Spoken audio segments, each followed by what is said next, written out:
I think they were nervous. You guys needed me to taste it first? You don't trust me? I think it goes without saying, but I'm still gonna say it. No double dipping. Well then let's go.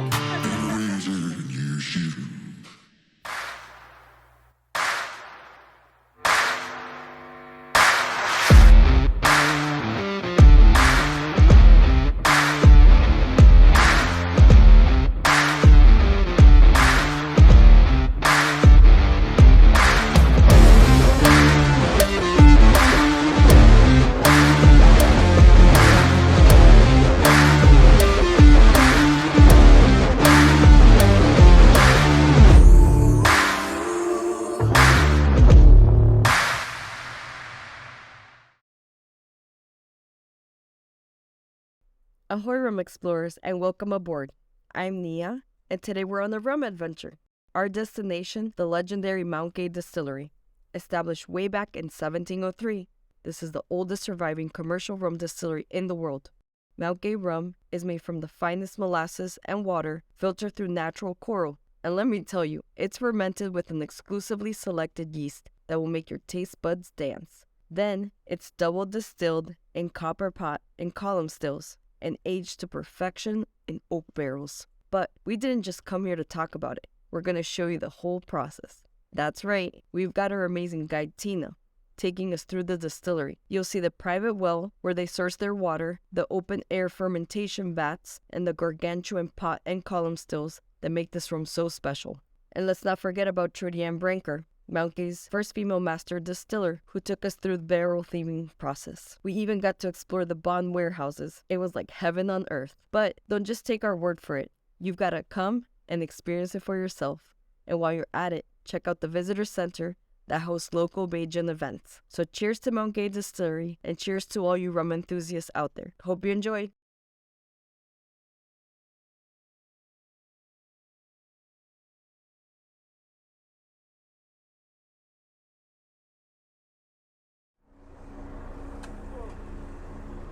Thank you so much. It's good to see you. Sorry. Oh, it's the library. Just get comfortable, have a look around. Oh yeah, make sure to look at all these things. I think I'm going too fast.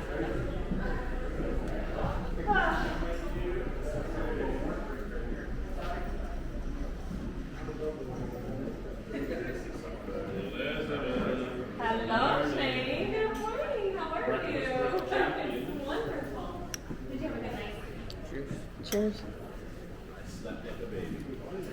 Cheers. So you're having a plan for yourself. Okay, make yourself comfortable. Have a look around. Quite a grand room. Once again, right, and then we'll give you a little intro. Yeah, take a drink, guys, and come on in. Oh yeah. Let you drink, come on in.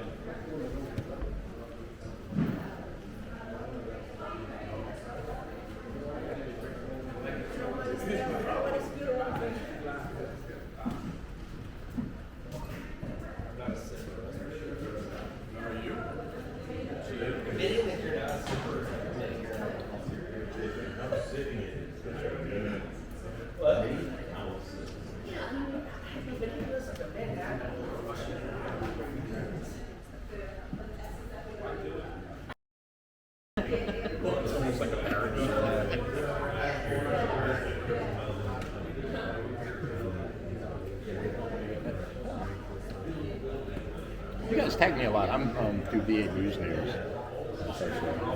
the Virginia Beach Rum Society. Yeah, so I think she's. You're following, right? yeah. I'll That's what I tag think. you. You tag me for a minute, so that's right. The difference in Yeah, beautiful. I didn't know that was great. When you did that, I knew it.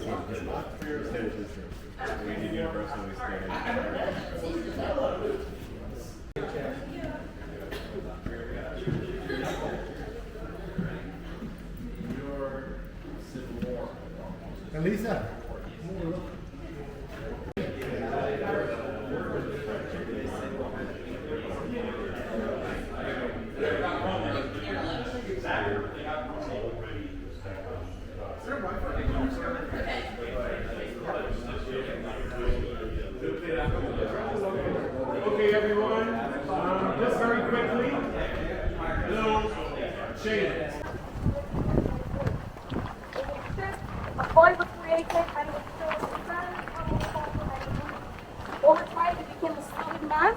and it pushed itself over the sea surface, making us the only Caribbean island formerly. All the others are made predominantly from volcanic activity. We're made of coral limestone. That's their rock salt throughout the entire north.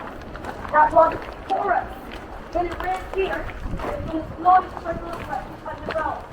We don't have lakes rivers, we don't have lakes or waterfalls. Instead, we have underground streams, we have natural cavities, and we have wells. That's where we're headed now. See our well. Our well is a result of that following stone. It started as a small sinkhole, and it started even deeper, and it's now just over 300 feet deep. There's a main compression. There's a map here that shows all the water zones we have around us here in Barbados. The star is going to point out where we are. Once again, the government protects its water zone. Twice a week, we test our water ourselves. From this, we purpose Spirit Safe. You're more than welcome to stick your hands in there, touch it, feel it, give it a taste. It's going to be remarkably just like water. It does have a slight chalky minerality to it.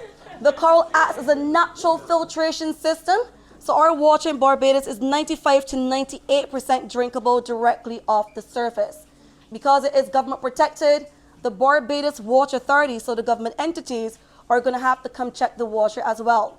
One of the things we do to take care of our water source here is we take care of its environs. Mount Gay Distilleries is located in Mount Gay, St. Lucie. So just beyond these fields, you find Mount Gay Village. Over the years, people who live there have worked for the company, and every so often, we go in. We have a chat with the residents, we beautify the area, we share what we have in surplus, not only because we're really good people here at the company, but any wrongdoings on their part can affect us over here in a way we simply cannot afford. Now we're going to head on out to see ingredient 2 and ingredient 3. Right this way, everyone. Nobody tasted? I think they were nervous. You guys needed me to taste it first? You don't trust me? If you drink water here, it takes 20 years off your life. 20 years off. The fountain of youth. I'm 60, everyone. I drink that water twice a week. Right? Distillery, etc., etc. So without this, none of this would exist. So this tiny little insignificant building is everything. So super, super protected. No pesticides, all organic. This is our orchard. In the next 30 years, you're going to have sugar apples, cherries, dunks, you name it. Okay? So every little thing has a story. All right? Those bananas, if you come back in 2 weeks, I'll give you some. Miguel, I have a question. Yeah. So when they, like you said that this is where this collapsed, and obviously you want to protect that area. How do you do that? Is that reinforced now with specialized methods, or how do you do that? Well, we own, and Tina will tell you, so you're jumping ahead, that's Oh, fine. sorry, right? that's okay. I'll wait. I'll be patient. So we own the Oxford Plantation, and the water course naturally will come down there. As I said, I was scared. I was telling Greg 3 days ago, this is kind of like a river. Sure. It becomes a muddy, muddy, muddy river. Sure. So we make sure that nothing comes down here, no heavy equipment, nothing that can spill, Sure.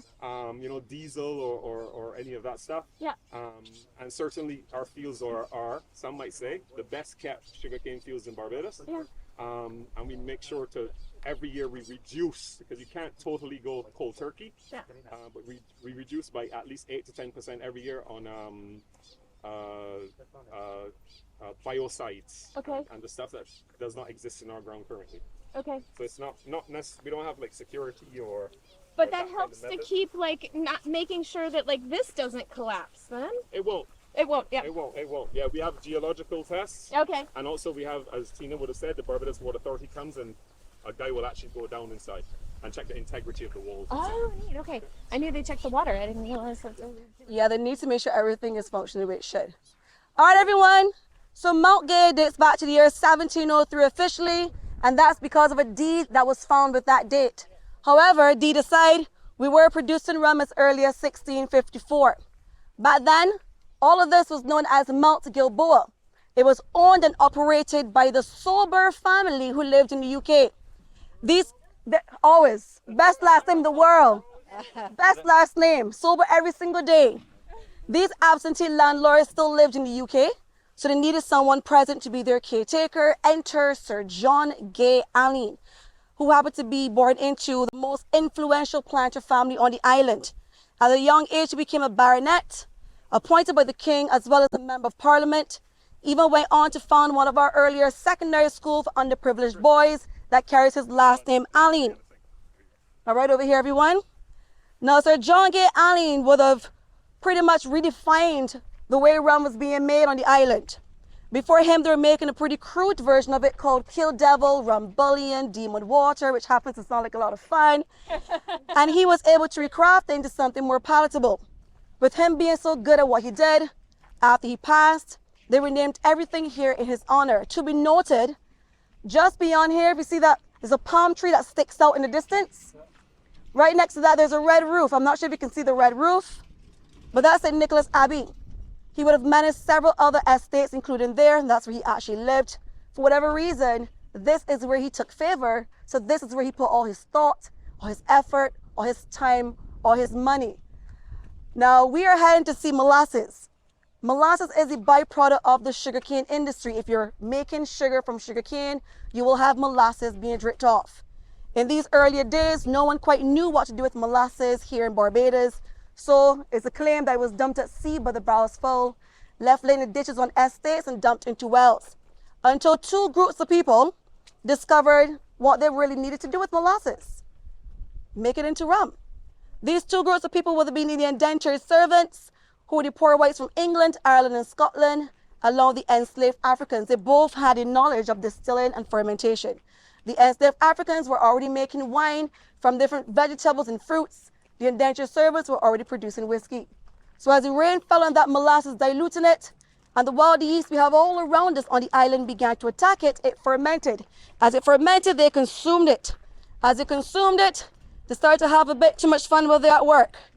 And that led to the discovery of rum. Now here we have two of our molasses houses. By now you should be able to smell all that goodness. This one over here is 500 tons. The one we're heading into now can hold 400 tons. Each well you're about to see can hold 100 tons each, and they're just about 15 feet deep. What happens to the molasses when it sits in here? Nothing. Molasses pretty much takes care of itself as an antibacterial product. What happens if something falls into the molasses? It will stay in there. We're not going to worry about something, a product we know is taking care of itself and put the life of our employees at risk. Molasses is not a pool. You can't swim your way through that and have a merry time. You go in there, you will sink to the bottom when it comes to that volume of molasses. Why does it look different from each other from well to well? Different stages of resting. The longer it sits, the more of a film it creates at the top. I normally liken it to a cup of porridge you leave for just 2 minutes on your counter, but it's fine still. Why does it have bubbles in some of them? You're pouring it in very large volumes. Sometimes oxygen and water gets caught in it. It's simply trying to make its way back out, but because of the density, it cannot.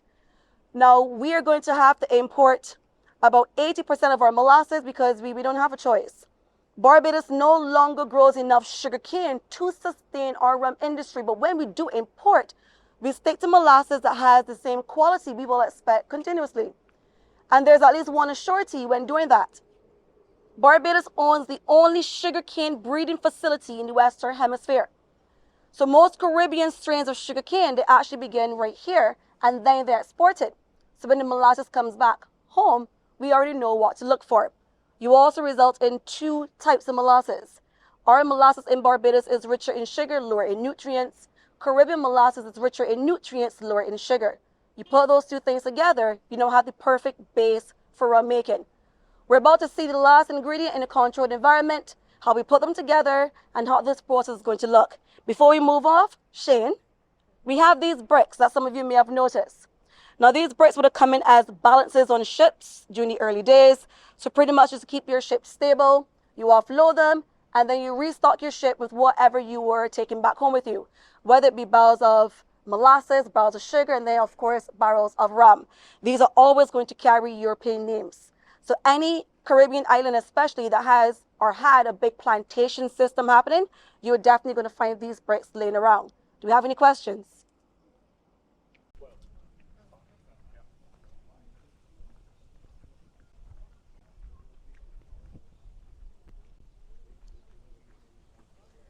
Oh my God.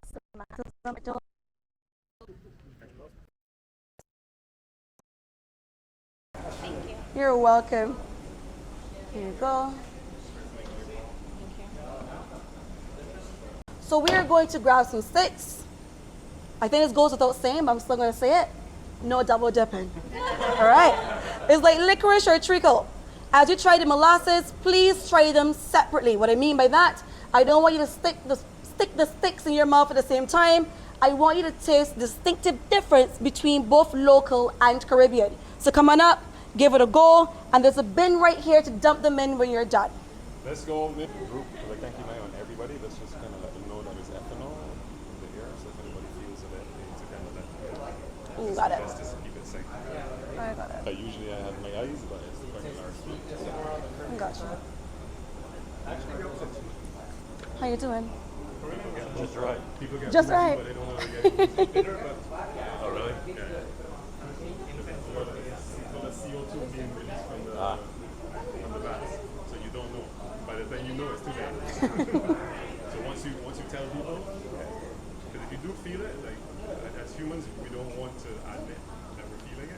So I usually can tell because people. It's like molasses. There's a famous molasses in the States, grandma's molasses. It's a brand. I want you to And that's what it reminds you of?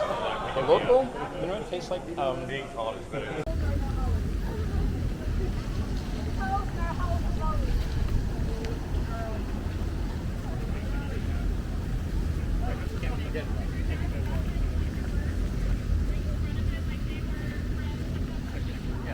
So started from, if we get further up, there's going to be a road you can see from this side where we are.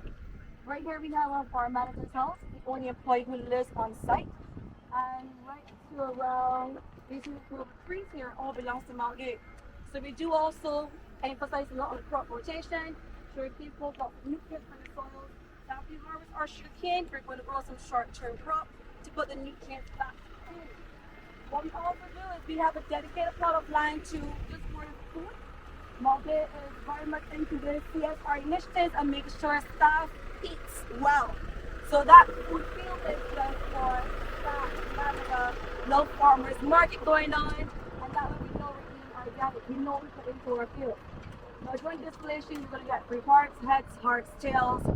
Back then, because it drank it all, it caused a few minor issues like temporary blindness and a little death, because it didn't quite understand the need for a separation. The heads contain the bad alcohol, the sugar really put those into your body, they're very potent. We do use some of our heads back into our second distillation, our second pass, or our second run. The hearts are what you need to extract to make your spirits. The tails contain the sediment or the earthier bits.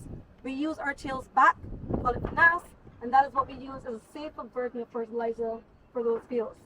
So when we buy those fruits and veggies from Mount Gay, we know they're pretty healthy stuff. And we're headed down to our bonds. We have 4 bonds in this area. At any given time, we can have about 50,000 barrels on site. Straight ahead, I'm sure you noticed there's something we're building. That is building our newest bond. I believe that one is meant to hold about 25 to 30,000 barrels. So we're going to be able to significantly increase our. You think about it, right? I'm always not sure what I'm supposed to tell or not tell. You're not going to set me up. I pass those things off to Miguel. Let him tell those kind of secrets. That bond is about to be done. That will hold 25 to 30,000 barrels. Full stop. Full stop. Full stop. There's a very unique feature to it. Ask Miguel what it is. You will find that on the outside. You can clean it 10,000 times. It's just going to find itself back there 10,000 times. If you go to the distillery and you don't see that on the outside, you're not doing something right on the inside. What do you call the fungus? Yeah, what do you call It it? has a very long name. It begins with B. Begonia? Do you guys call it begonia as well? That's not it. Begonia is whiskey. No, it's a bit longer than that, but it always hurts my tongue trying to say it, so I don't pretend to be able to call the word. Okay, It ties my tongue up. interesting.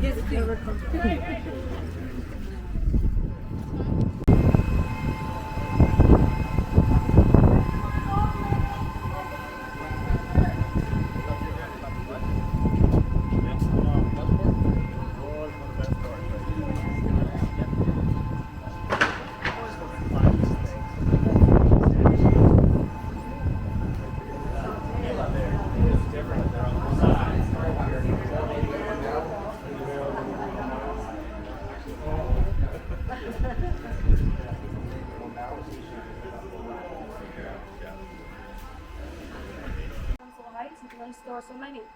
We need to utilize all the space we have. By standing upright, you can pack them as tight as it's practical. And when we need something, we normally need it quickly. So the forklift guy is going to come on in and take the watch from their needs when she needs it. It makes it a very easy process. By standing upright as well, we can kind of regulate the spacing that is not in between barrels. And the spacing will also be in maturation. Now there are lots of variables in this room. And for that reason, among others, we do not have recipes at Mount Gay. There's nothing one master blender passes on to the other master blender. If Trudienne, our newest master blender, decides she's making a rum today, if she's making it 3 weeks from now, if she's making it 6 months from now, she started from scratch. Master blenders pass on the knowledge of what a Mount Gay rum should look, feel, and taste like. It means they have to know what everything in this room tastes like, everything we have on premises, over 50,000 barrels. What was,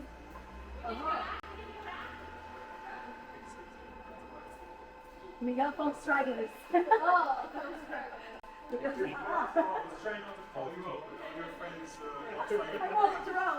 You're hard to miss, Miguel. Is there any kind of barrel rotation in any of your bonds? We do shuffle the barrels around. So you may find them sometimes putting the back and the front, top to bottom. They may shift it from one bond to the other. We need to kind of give everything equal opportunity at aging. Sometimes it doesn't cause like a significant change, but sometimes placement can make a difference, whether it's in the back or the front. That is also one of the variables that does not allow us to have a recipe. Let's say for instance we try to age our Eclipse rum. We pull Eclipse from the back of that bond, we pull it from the top of this one here, and we pull it from the bond next door. They can all taste differently. So for us, rum making is a puzzle. I can give you everything. I can give you the water from our well, our yeast, our molasses. I can give you one of our barrels. You can go home and make something brilliant, but you're not going to be able to recreate a Mount Gay rum. You will always be missing the most important piece.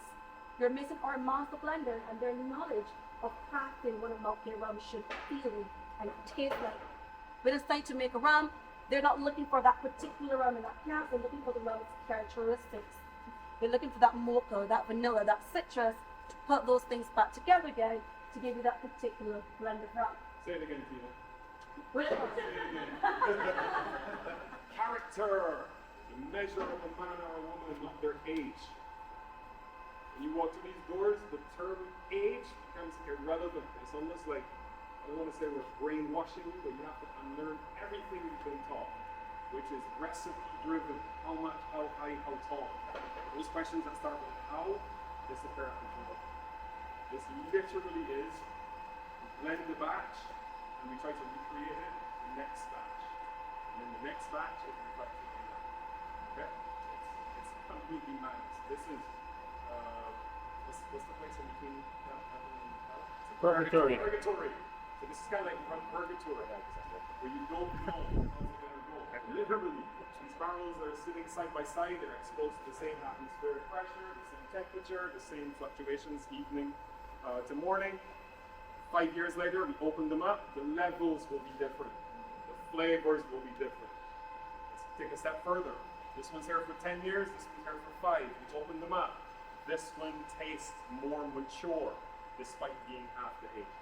When I first started 11 years ago, I asked Alan Smith at the time, I said, when you open a cask, how do you know if it's special?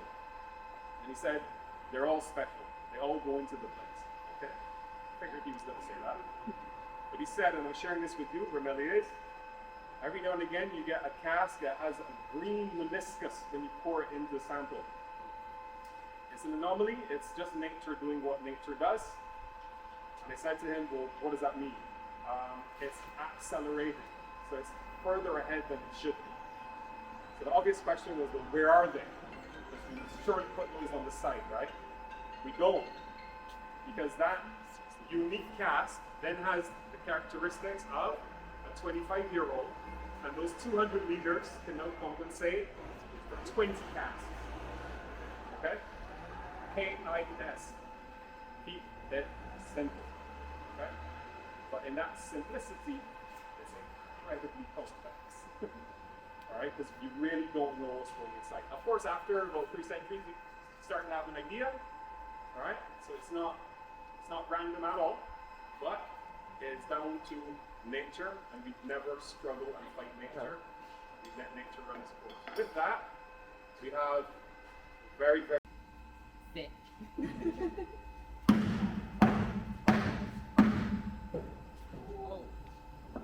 So you each could pull a glass. I know you're videotaping. Our glasses and First. no pressure. So no.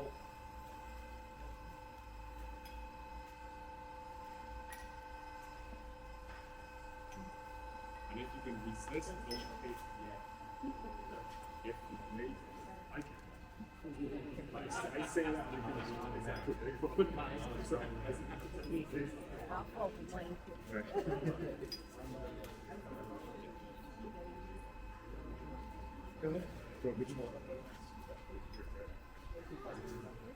Oh yeah.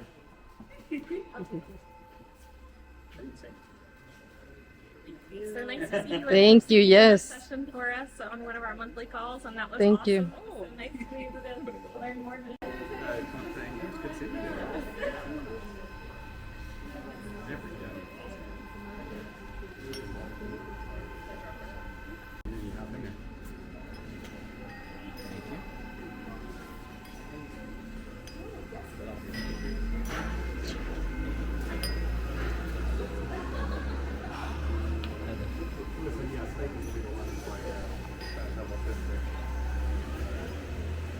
This is a, what, a 10-year-old ox still? Or 20? What was this? It's a 12-year-old column still. Smells incredible.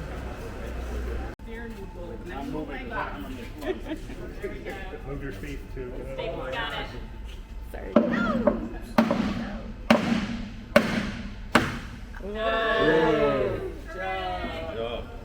You did well. So you let's take the second glass and I'll try to give you a little more this Oh, you did? So this one is again 61.3%. How often do you test the alcohol content? So when we're doing a bone fill, the Tina explained that one to you. Right, so when we're doing a bone fill, once we take all the liquid out the barrels, we will test them. And when we put them back in, we have to record what that alcohol volume is. So every single time.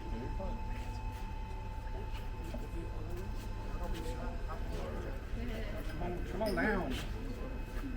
Run to the room. It's not Scottish.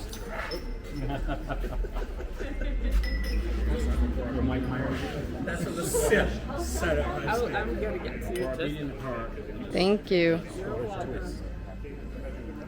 Ooh, so good. You guys, you record. If one barrel specifically, You record the if it's forecast? in the back. How long? I mean, it could take like half a day Half a day? to pick down the base. Do you offer therapy for the forklift operator? No, so you know, it's, the irony of the whole situation is I don't, so when I pick barrels, I pick them and I know where they are in bond, but I don't necessarily know where they are in day. So I ask for very specific barrel numbers. So sometimes when I do, it's hardly ever the barrel answer, just that's it. But they're custom, and it's so people may think filling is a very